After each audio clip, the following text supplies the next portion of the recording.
Good evening, and welcome to the global launch of Reflections, a three-volume collection of some of the works of Renwick Rose, one of St. Vincent and the Grenadines' most prolific and progressive social activists and commentators.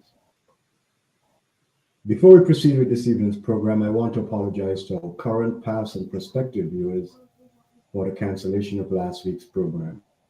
We experienced a technical glitch and did not want to have you late in limbo while we endeavor to fix it. We thank you for your indulgence as we proceed with the global launch of Reflections. The publications which we are going to discuss span a period of approximately 45 years. 45 years ago, Renwick Rose started writing about some of the social events in St. Vincent. And we will address three areas of social and political engagement: the women's struggle for justice and equality, the fight for reparatory justice, and the local struggles for independence and democracy. We'll discuss these issues with Mr. Rose, a veteran educator, political activist, and social commentator. He will be joined by a panel of esteemed Vincentian scholars, one of whom was integrally involved in some of the events which are being discussed and which are discussed in these books. Joining us are Dr. Michael Garrey Dennie, Associate Professor of History at St. Mary's College in Maryland, Mrs. Nelcia Robinson-Hazell, a Kellogg Fellow. Mrs. Robinson-Hazell is currently the coordinator of the Caribbean Association for Feminist Research and Action, CAFRA, and Dr. Cleve Scott, Lecturer of History at the University of the West Indies. So without further ado, welcome to the panelists, and we'll start with you, Renwick. Some of these items go back to the mid-1970s. Given the passage of time, what prompted you to revisit these works, and why now? First of all, let me repeat the apology, since I'm central to all of this, because I think from the response we got, it was very encouraging that people were looking forward to the discussion. And it's good to know that we're on the right path tonight. In terms of the inspiration of that, I go as far back as my very early days. My mother had a habit, because she belonged to the library when we were living up in what they call Long Hall in Kingston. And she would always make sure she finished her book before the library closed at 8 o'clock, so that she could start another book the same night.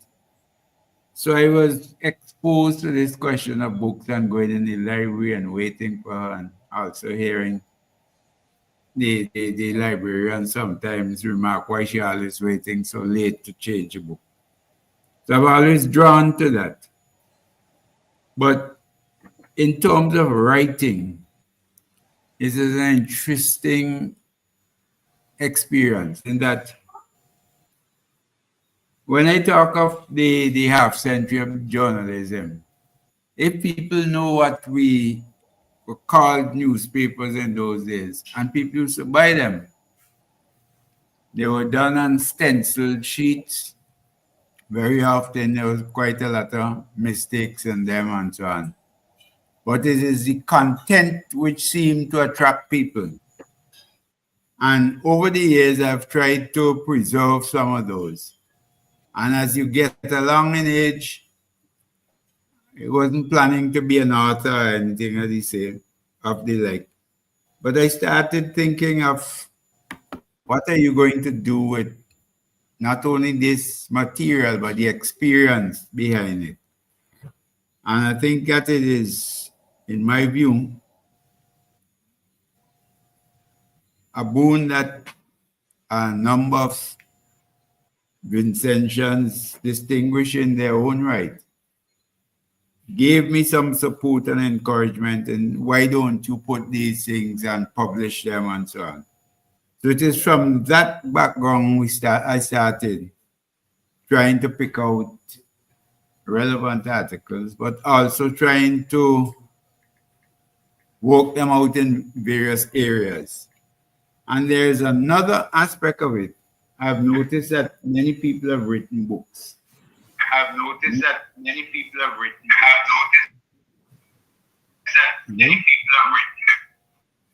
Hello?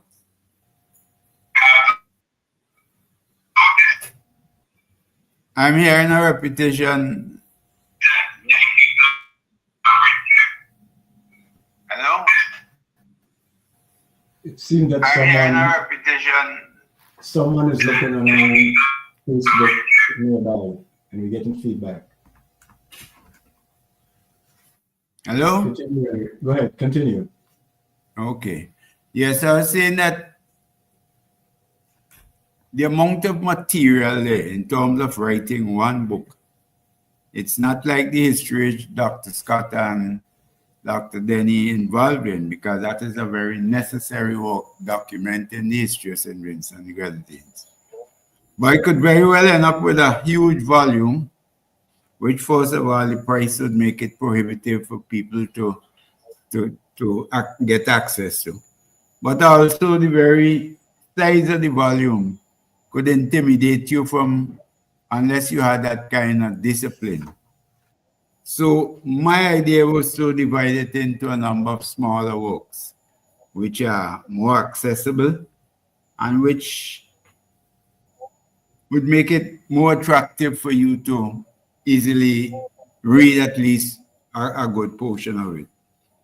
And with the support of the background group, we decided to start working on it. Incidentally, the chair of tonight's session, Atiba, was very instrumental in that. So I have looked at several different areas. And when I come to later in terms of the books themselves, I will explain why I started with the ones we started. But then try to elaborate them, but build them around work which I'm undertaking alongside these, which is not a history, but as the name of the series reflections of, I have been either fortunate or unfortunate to have been involved and at a leadership level in nearly all the mass struggles, or certainly all the mass struggles since 1974, which were not party political struggles, because we had that as well. So I've had the opportunity to gain a lot of experience and insight of how these connect in terms of our overall development. And therefore, if somebody gets one of the forces used, they would be thinking, but look, this doesn't cover all of the things they want to hear. But as I said, it's a series. So I've started out with these three, and we'll build up in terms of getting an overall perspective, particularly from the standpoint of civil society in St. Vincent and the Grenadines and the Caribbean. Thank you very much. Mr. Robinson, you were very much involved in some of these activities, and currently in your job, you're still involved in terms of women's studies. What are some of the lessons that the young generation particularly will get from these, and how relevant do you see or impactful these works in terms of your daily work? Well, I would begin with a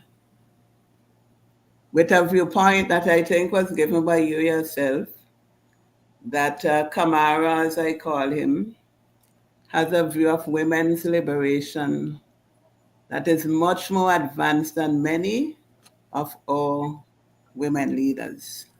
As looking at the contribution that was made through his writings, because the issues were very pointed at that time.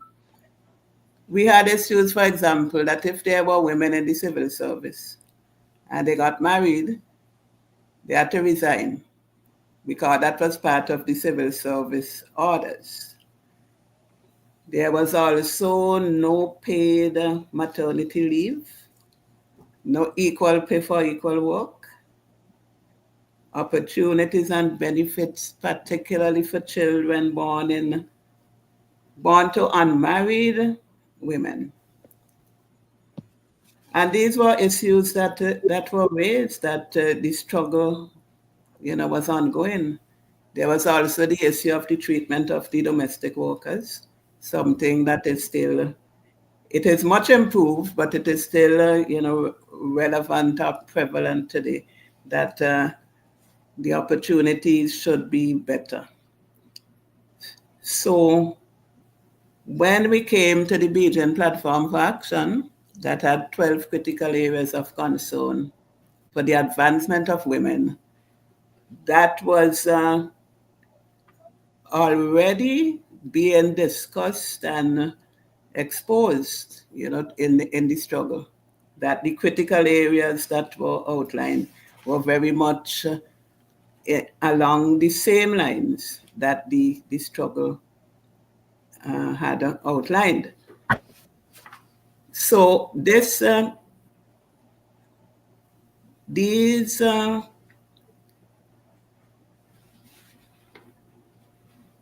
a little hitch here.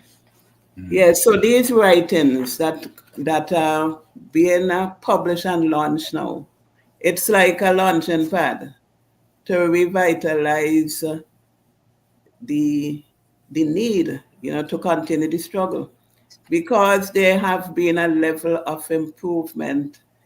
We tend to rest back on our laurels and not do enough of the advocacy that is still needed for the women's development.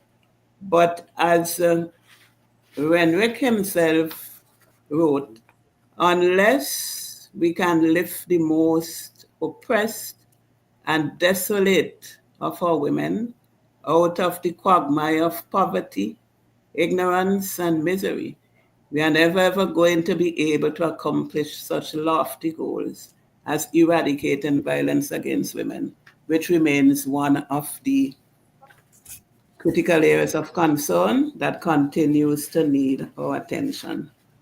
If we are to look at give a broad view of the society, it would appear now, and it is true in many cases, that there are great improvements, but there is still those pockets of people who will be left behind.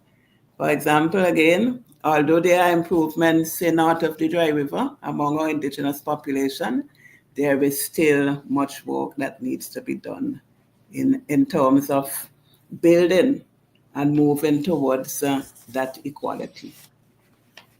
So as I said before, the publication and continuing to do an analysis on the writings, particularly where women are concerned, I see it as a great beacon of hope going forward. I'll stay there for. Dr. Scott, as a youngster, when we studied history, it was for the most part the history of Europe, primarily the history of England. As a young boy, the closest thing we had to St. Vincent was Ebenezer Duncan's work. How do you contextualize Kamara's work within the scholarship that is being created in terms of the history of St. Vincent and the Grenadines? Thank you very much. Good night to everyone who's following this program. I would like to begin by saying that I first became conscious of Renwick when I went to what we call Mother Priam Church. And I ran out the church and peeped in this window and saw this guy with a big afro spinning this machine. And then I later to get to realize it was the office of Yolimo. And during my undergraduate years, my final year research paper was on a history of Yolimo. So I studied Yolimo from 1974 to the formation of United People Movement, UPM, which meant I had to read almost every issue of the newspaper.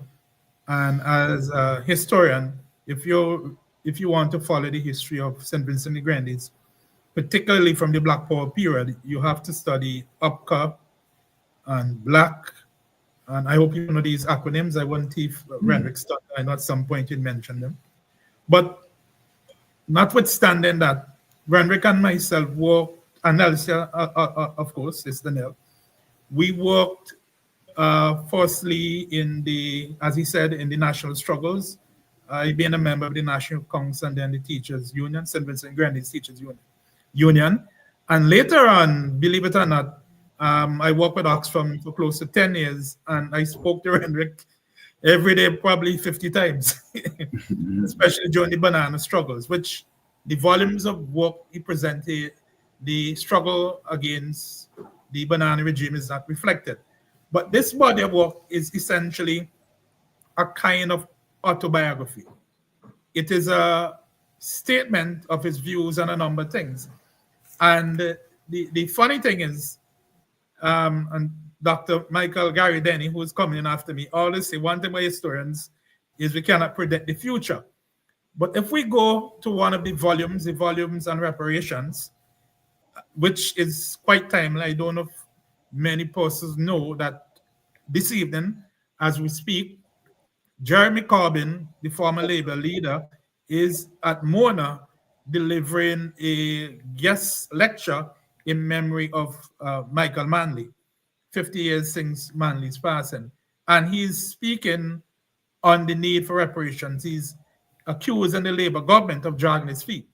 But in the collection on reparations, Renwick has an article entitled Jomo, Reparations, and Cato. And it is very timely because today we know that Jomo Thomas is one of the most, I don't know what adjective to use.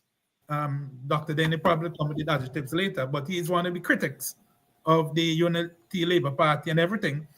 And in this article, Renwick speaks about Jomo removing himself from the National Heroes Committee and agreeing to serve in the Reparations Commission. And we know since then, Jomo has removed himself. So that someone who's trying to understand the movement around reparations, it's a very interesting article to read.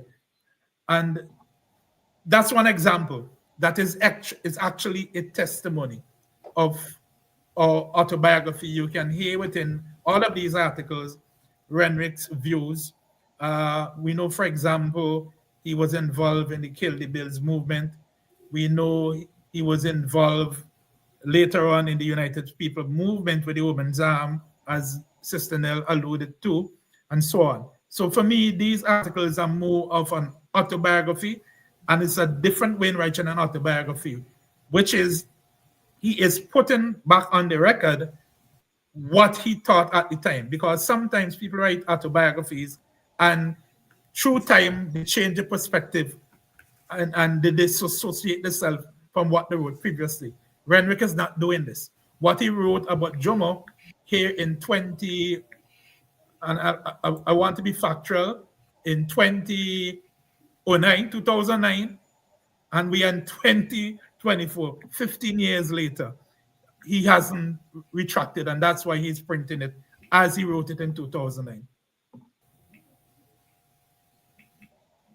The leadership of the British Labour Party and also the Conservative Party recently have been arguing that the former colonies are the ones who should be grateful for what was brought to them according to those leaders. So sticking with the issue of reparations, how do you respond, or how do we respond, and how do you see Renwick's work being a part of a response to that narrative by the leadership of the British government?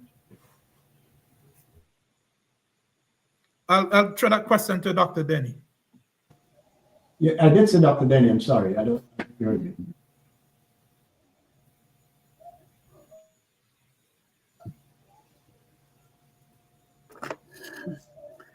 I am afraid that my internet connection is creating absolute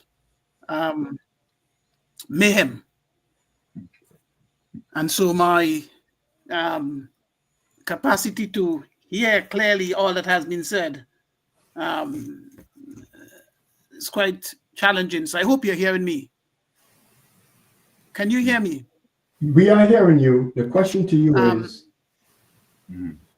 how do you see Renwick's work within the context as a response that preceded, if you will, the current attitudes and statements made by the leadership of the government in England and also the British Labour Party on the issue of reparations?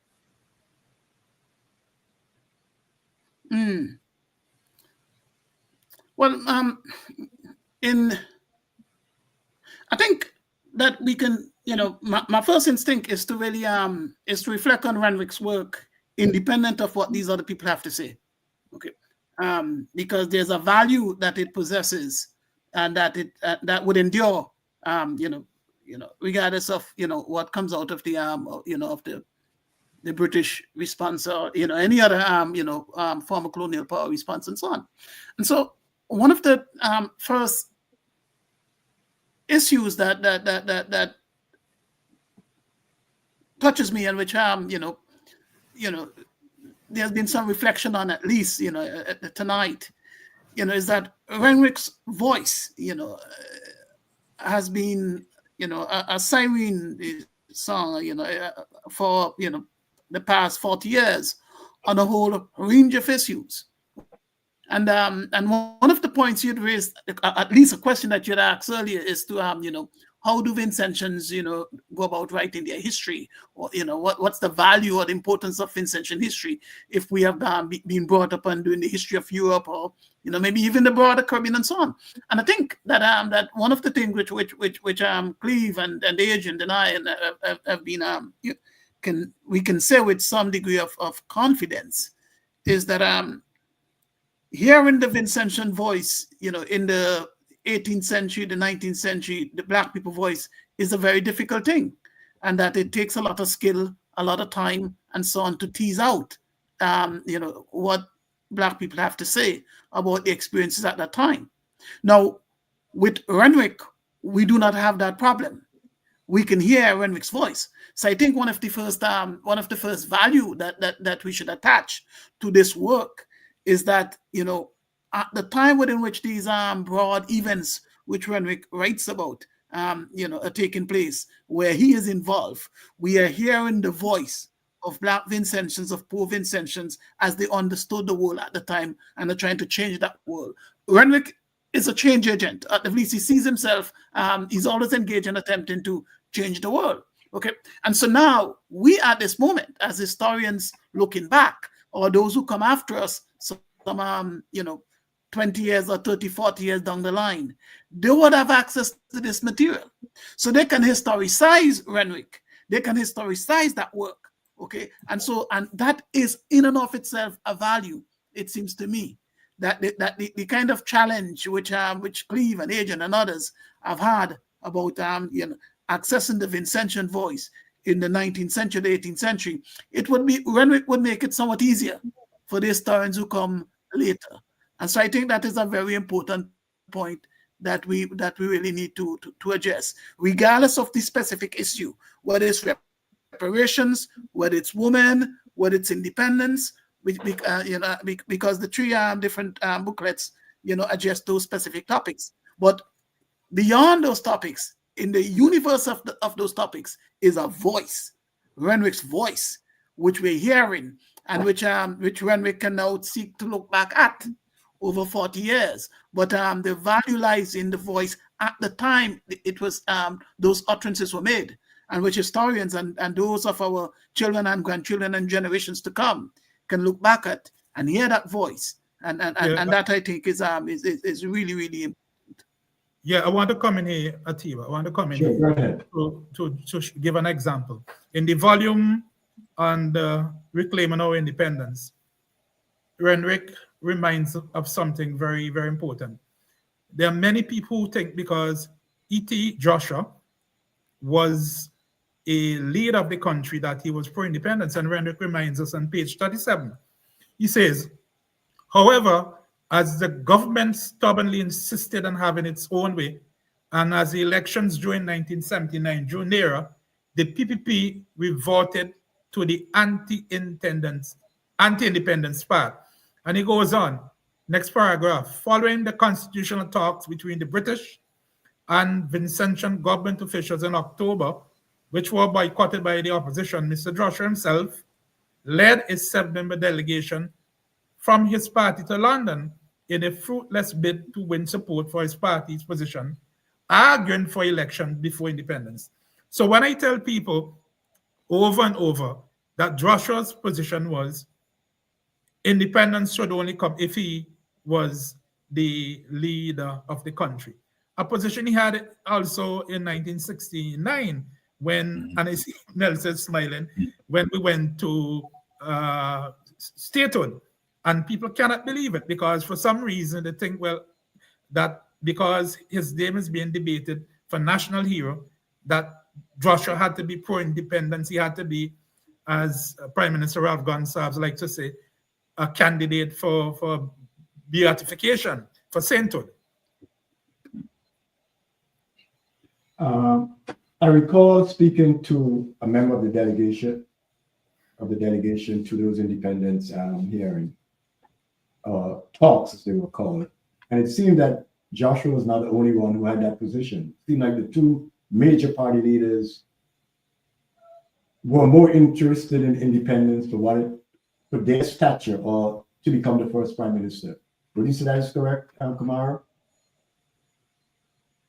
Yes, because it's also a very interesting example of what can happen to political leaders who are progressive at some point in time.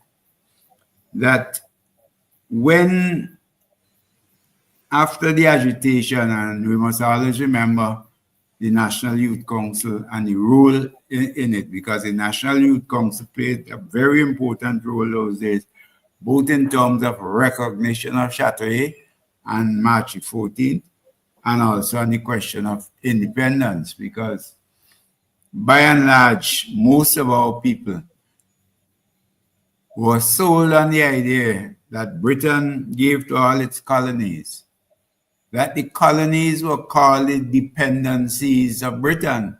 And Britain, in fact, had been dependent. Britain was our dependency. We were not their dependency. And we were sold on this idea that we're small and we can't go it alone, etc., etc. When we started the agitation to push the government of the day towards taking a firm stand on independence, and the government in response was forced to issue a call for what they call proposals for an independence constitution, a number of organizations here, including like the National Youth Council, the Teachers Union, and several other unions and so on, had come together to see if we could get a national consensus on what independence should be and what should be the content. And interestingly, I think when we had our first meeting, Joshua's party was in fact represented then. So they came in as part of that what became the National Independence Committee. But as they moved closer and closer, and as the time drew out and elections would have been scheduled at the maximum between late 79 or early 1980, the attraction of political power caused a backtrack. And it is something that has happened in many other countries in the Caribbean, that when we all talk about independence, but when the time comes, what is more important is who is in power at that time. And Joshua's PPP, Joshua himself being deteriorating in age, and also his own active participation began to be influenced by the backward people who were seeing the question of immediate political office. Because I say office because they really didn't have much political power vis-a-vis Britain. But they had that thing that, look, elections, because the New Democratic Party also came up with that vision, Mitchell's party. Elections before independence. And in fact, Joshua's party even adopted a slogan from the late Reverend Duff Walker James, who was then the head of the union which controlled the workers at Renwick. And they were talking about if they don't accede to their demands, we would have independence under candlelight. In other words, the union would take action. I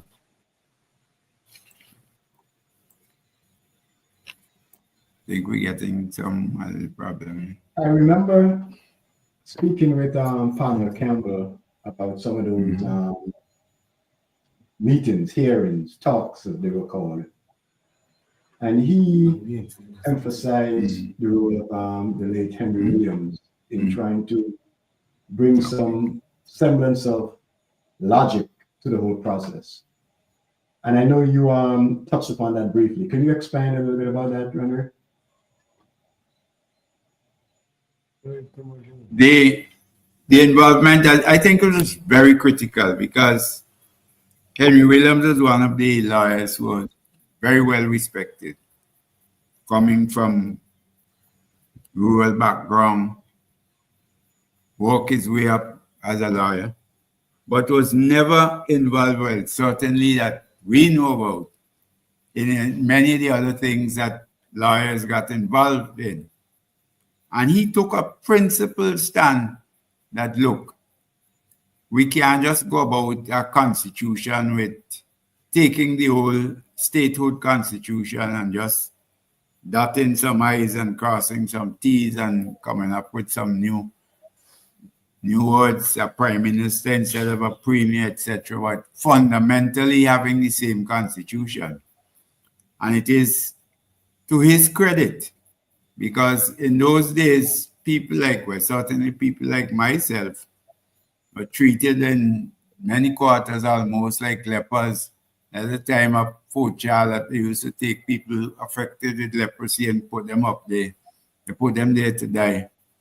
And Black Power people were treated the same way by many of our people in the middle class. But he nevertheless had the courage and principle to come and associate himself with the trade unions, the youth, the organizations like Ulimo, which had on the name of Black Power and communists and all these kinds of things. And he saw that we were dealing on principle with a situation which affected our island.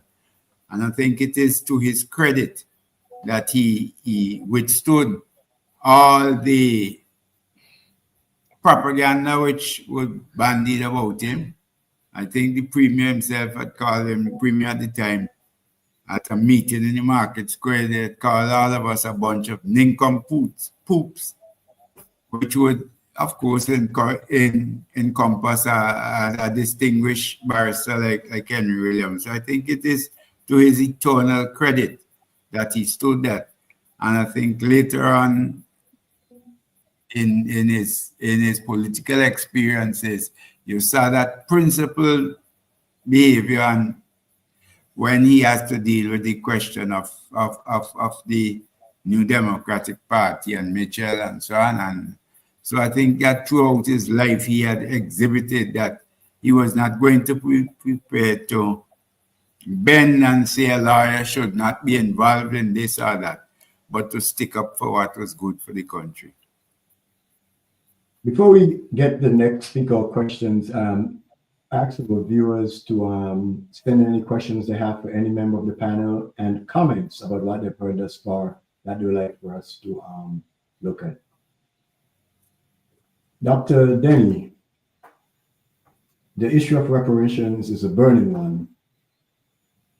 just about every former colonial country, former enslaved people in the United States are raising the question, and there's a lot of pushback from the former colonial powers, the former enslavers. Where do you see this work, and how do you see this work helping to further that cause and the call for reparations for the formerly oppressed? Well, in the instance of this work, and which is it shines a light on Renwick's career, and it seems to me that within this work we see a kind of arc, an arc of history where Renwick begins as an outsider, that the voices of reparations are few, and then they are considered illegitimate and so on. Though we should realize that in the history of the call for reparations, this is a history that actually goes back as deep into the 19th century, where you had in the United States a play was written about Chatelier, okay, and that play was written in the early 19th century, which was in and of itself a critique of the British grabbing of St. Vincent and the desolation that was handed out against the Garifuna people. So there were voices in the 19th century. There was a kind of you could say a consciousness as early as the 19th century, which recognized that harms had been done, and that reparations were due. The capacity, however, to have a sustained voice and to gain that kind of reparation was in the instance of a colonial world was that those voices were muted or were silenced for much of the 19th century, and indeed in the instance of St. Vincent and the broader Caribbean for much of the 20th century as well. But with Renwick, what we have is that voice being heard, and that voice beginning, in a kind of, I would say, John the Baptist crying in the wilderness. And by the 21st century, we begin to see movement towards a broader, acceptance on the part of, Caribbean people themselves. We cannot assume that Caribbean people are always, in the front line that most of us were. I mean, the whole notion of being a voice in the wilderness means that you stand alone, you stand isolated. It may be that there were others who shared those views, but were not willing to have the courage to defend those views publicly because they may be discriminated against and so on. So we have to be aware of two things. First, that what had been an isolated voice would become joined in unison with a great many voices. And so the progress we have seen in the 21st century, Renwick's work maps that progress. And so Renwick himself is transformed in his later writings, where he recognizes that some successes have been achieved. And therefore the question becomes, how do we continue to manage this? How do we keep the flame burning? And so on. So that's what I think. There's a historical arc in Renwick's work on reparations, where he began as a lonely voice, and where today he's joined by many more. And I think that's an arc that we should recognize. Dr. Scott, in 2000, I remember being on a radio show in St. Vincent, and you called in decrying what you saw then as the lack of serious study of history and so forth. Where do you see this work fill in some of that void, and in terms of the current work that you're doing and bridging, if you will, that void that was there? Well, within recent times, we have had a number of works which can be called biographical. I speak, for example, of Sister Blazer Williams' Radical. Most recently, we have the works of Dr. Richard Byron Cox, although they are historical fiction.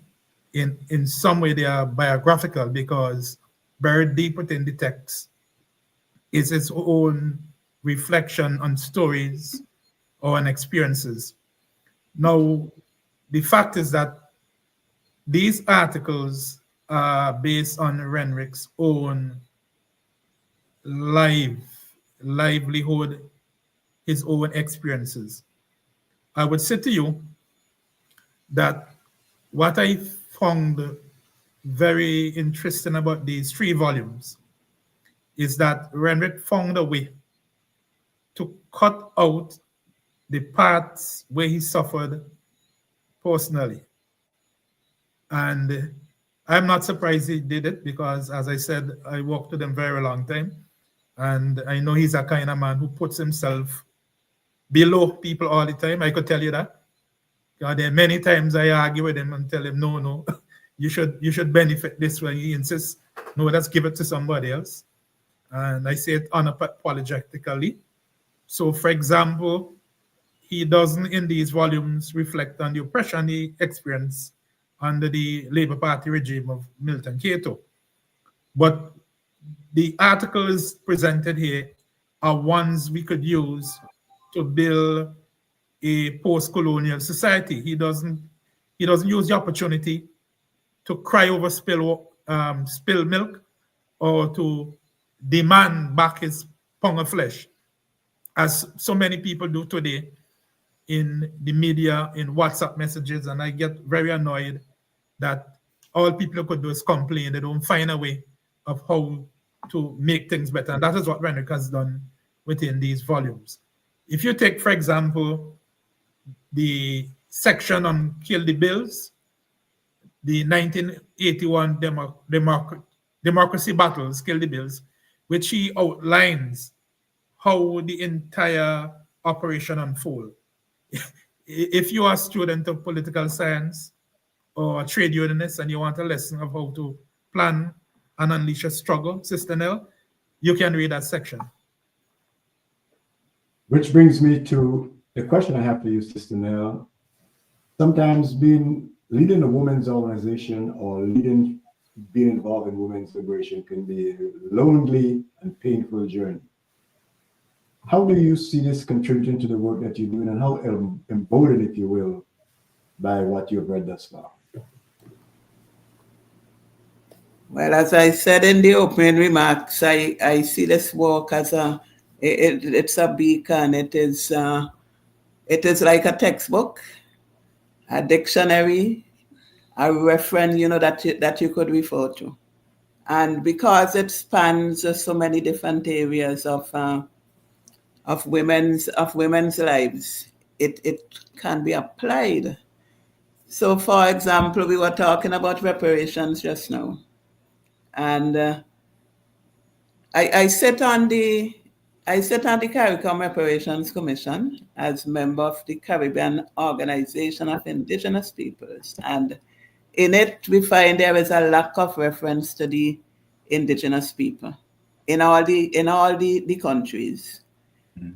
And while it is very correct to be dealing with the African enslavement, half of what the 10-point plan is to do is not, really addressed. But in Renwick's writings, he is showing that you have to deal with the women's issues if you are walking towards that total development. So it comes at a very critical point, because again, in one of his articles, he is saying that we are lagging behind. So here is this voice, as Dr. Dennie was saying, his voice comes through so much. And you see, the voice comes with a male perspective that should cause people to sit up, because many times it is thought the women's struggle is the women alone.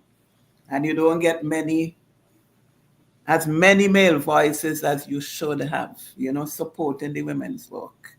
So I am very heartened and invigorated in terms of continuing the struggle.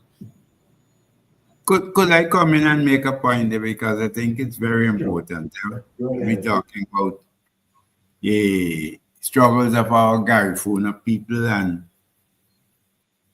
there's a particular aspect of it which Nelcia will be very much aware. While generally the Garifuna and Kalinago people were oppressed, exploited, etc. The women among them suffered even greater discrimination. And up to today, in the minds of, I've heard many people making remarks about Garifuna women, well, we call them Carib woman, loose Carib woman. And this is why it is so important in terms of education. And I really look forward to more and more women from that grouping, looking back at the history of experiences, because there was a time that men would feel that going Carib country is a way of satisfying their sexual desires, because women up there, that is what they're for. And sometimes when I took up some of these issues, people want to know, what's wrong with you? What you playing? That is the reality. And up to today, that aspect needs to be addressed. And side by side with it, now we're talking about the women's issues, also the question. A lot of our women have become exposed to education, hold important positions either in business or in the state machinery. But there's an aspect which needs to be addressed. That is the exploitation of domestic workers, female domestic workers, whether in hotels, in restaurants, but also in homes. And some of these same women who have become what they have become because of the general rise of women in our society are people who are themselves guilty of treating other women like that. And I think these are some of the aspects I want to try and raise in people's minds. Sometimes we don't like to hear it because many of us don't like to hear the truth. But it is something, certainly, this is why we talk of reflection. At least if we could get people to begin to reflect on these matters, we'd be taking a step towards addressing them. Yeah, Atiba, I'd like to come in here. Atiba. Go right ahead, Dr. Scott. Yeah. Now, we spoke about the National History Project that Dr. Dennie, Dr. Fraser, and Dr. Thomas and I are working on. And recently, we uncovered a document in which the Garifuna Kalinago people were referred to as an empire within an empire. And the document clearly stated that we must eradicate them or they will eradicate us. So when Renwick, in the volume on We Want Our Grandparents Back Pay, on page 37 there about, he says, the Garifuna people have every reason to celebrate. After all, it was never Britain's intention for them to prosper. Mm-hmm. After all, it was never Britain's intention for them to prosper. The idea was to get rid of them.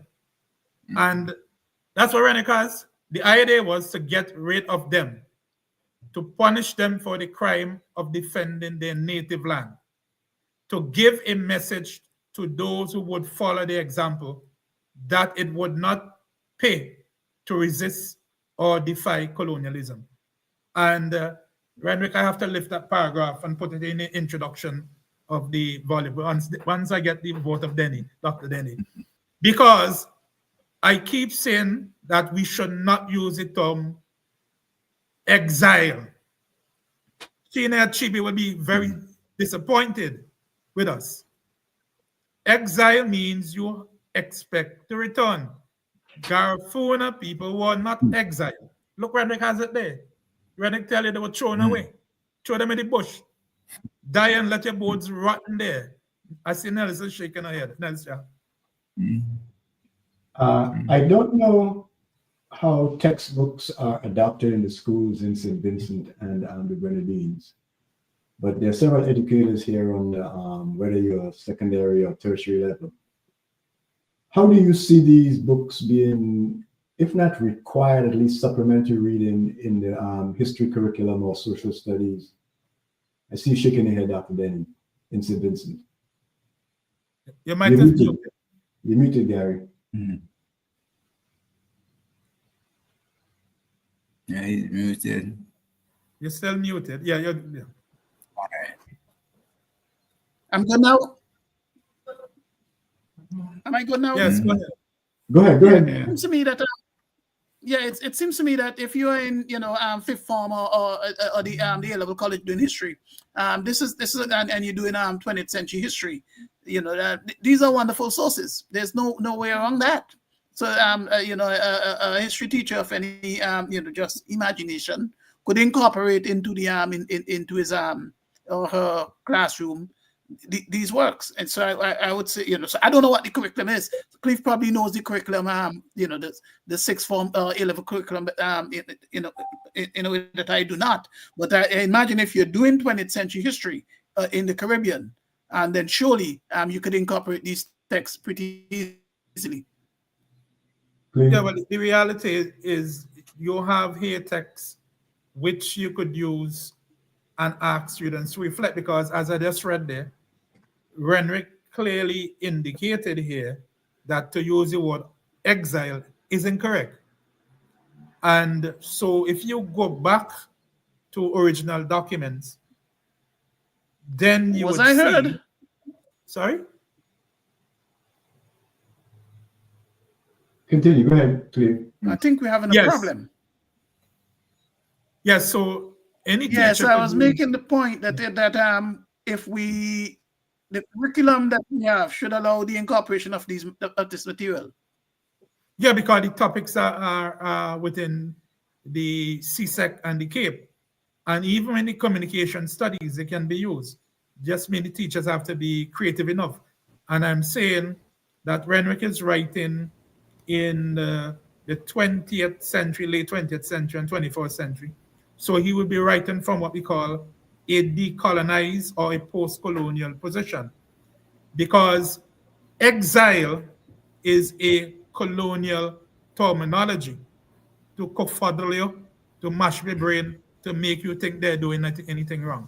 And Renwick clearly destroys that. And not only that idea, but the idea, many colonial ideas that were prevalent in the 1960s. He didn't mention the visit of Princess Margaret and so on in the upcoming Black Days, but I'm sure that those would be in subsequent volumes. Thank you, Atiba. Renwick? If I can come in a second. Sure. At the level of the CARICOM Reparations Commission, I already have every intention of introducing the books to them, because they are doing different levels of research, and this would be a welcome addition, as we say, in modern time, not only just looking at the past and what should come from the governments, but the colonial governments, but living examples and living copy material that can be added to what they have. Well, I will definitely reach out to some folks and encourage them. And I think, this could be lessons for other countries too, not just St. Vincent. I mean, when you look at just about every country or every island went through some of this or some elements of this. So I think we need to start looking beyond there. Renwick? Yes, I think we at one in terms of how we see the work. And I think it is important, very, very, very important, for us to realize sometimes, and perhaps this is why I look forward so much to the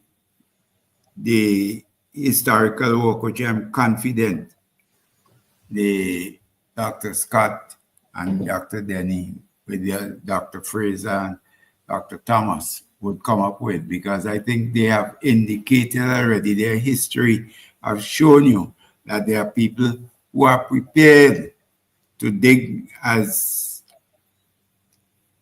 our Calypsonian, we had said, go beneath the surface. Look at what actually took place. And in this, I think I see these as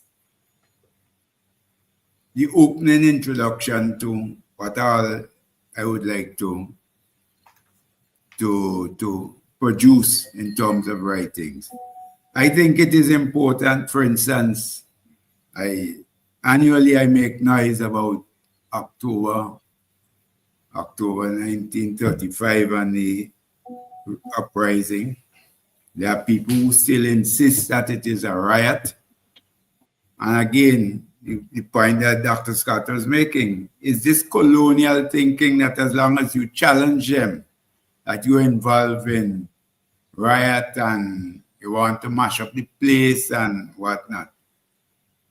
Now, if people like that, without any leader, without any access to education, to university, to any discipline, could see in themselves some action by the colonial government as detrimental to poor people in St. Vincent. And secondly, one of them had made a remark when they asked him afterwards, after he was arrested, but why did you all not try to negotiate? He had this saying that we too poor, they wouldn't listen to we. In other words, that was the only way they could gain some attention. And these are the things that therefore we must begin to look below the surface. A lot of people, I grew up at Plumwell, and Joshua represented the waterfront workers. And as a little boy going to school, sometimes I listened to them, and you hear a story which is different from the narrative in the country. You never believe these things are happening. And therefore we need, later on as I grew up and got involved, I took the opportunity to talk to a lot of these people. And you would be amazed to hear their experience and what colonialism meant to them. And unless we do that, and also I think I think Cleve might have mentioned it early on, we must also be prepared, because this is one of the things, there are additional works in this series that I'm planning.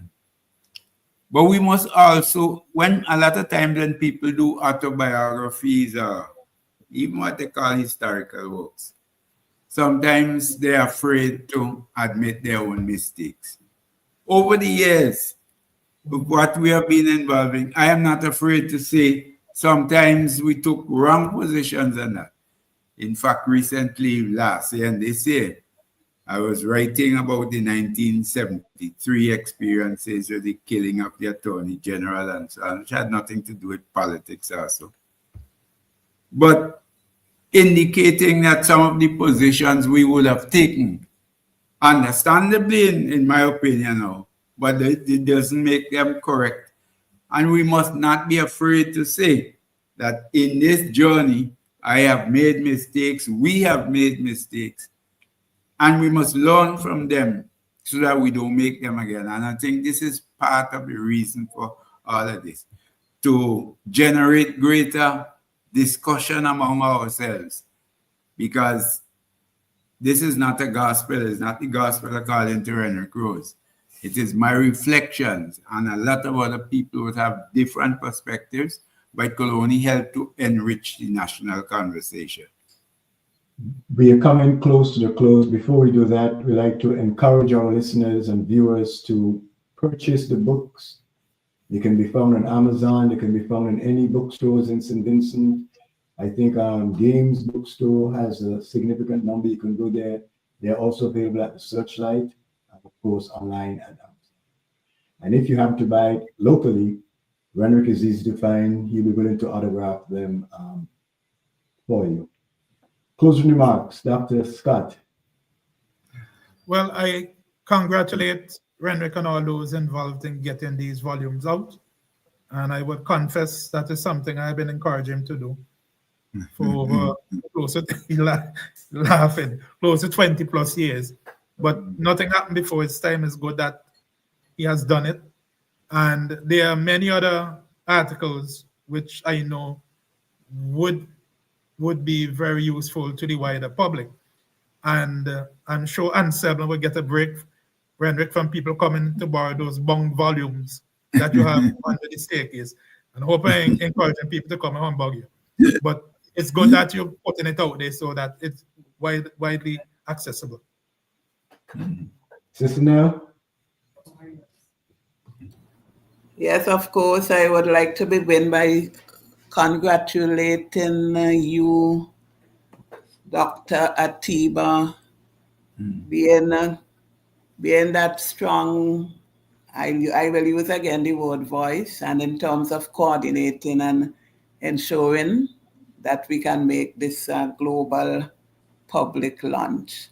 And of course, Kamara knows the support from the years of our struggle back then, that there is that continuing connection. So I am particularly pleased that we have these volumes to work with.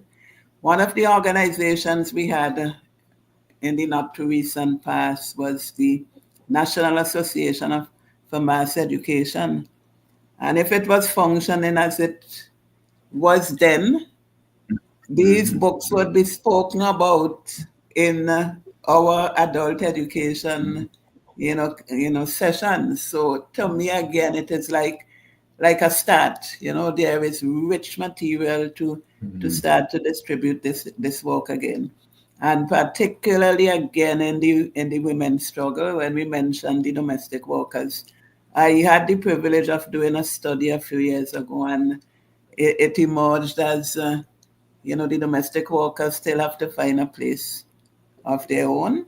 So there's a motivation to continue that work. And finally, we had a National Congress on Women more than 10 years ago. And one of the calls was it was directed to the young men, was to walk beside young women in mutual respect in nation building, as nation builders, promoting the attributes for the ideal Vincentian persons. So again, here is material that would help us in the way forward. I am privileged to be part of the panel with other colleagues, and hoping that it will be something that will continue, not just now that we launch these volumes, but we can continue this discussion that is so valid and needed in this time. Thank you very much. Dr. Dennie?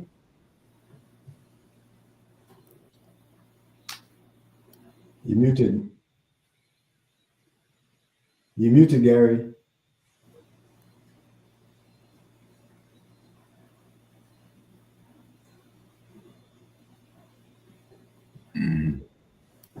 That's it. I am here. Yes. Yes. Yeah. So I'm happy to be on the panel, and I would say that there are some things I learned tonight. Okay, and one of these things that I learned tonight, and which it comes through the text on independence, is the tremendous respect that Renwick demonstrates for Mr. Williams, Henry Williams. Okay, and I've been reflecting on that. Okay, and at the heart of that respect lies what it seems to me is within Henry Williams. Renwick sees a purity of soul, a kind of a cleanliness of conscience that we have with Mr. Williams.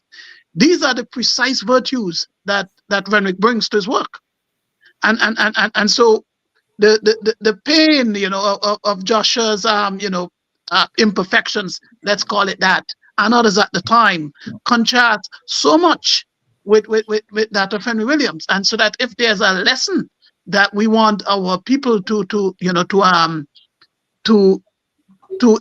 out from Renwick's work, is that we can still find gems. There are Vincentians who remain focused on the task, who are not swayed by profit or power or any of these things, but truly are invested in committing their lives to the welfare of the people.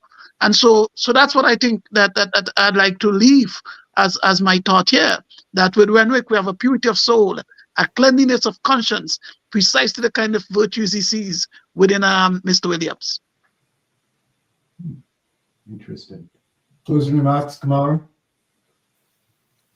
Well, of course, to thank, first of all who listened in, took the time to listen to what we had to say, to thank our panelists, especially for I don't know if I deserve all the praise that has been heaped on me, but I want to thank them. And also to thank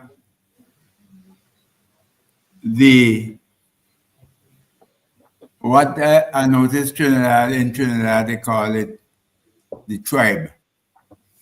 They say have respect for the tribe. In other words, part of my journey and part of what I was able to deliver, you had people like Sully, people who sacrificed. When we come on the road on Friday morning to sell the paper, sometimes we sleep Thursday night.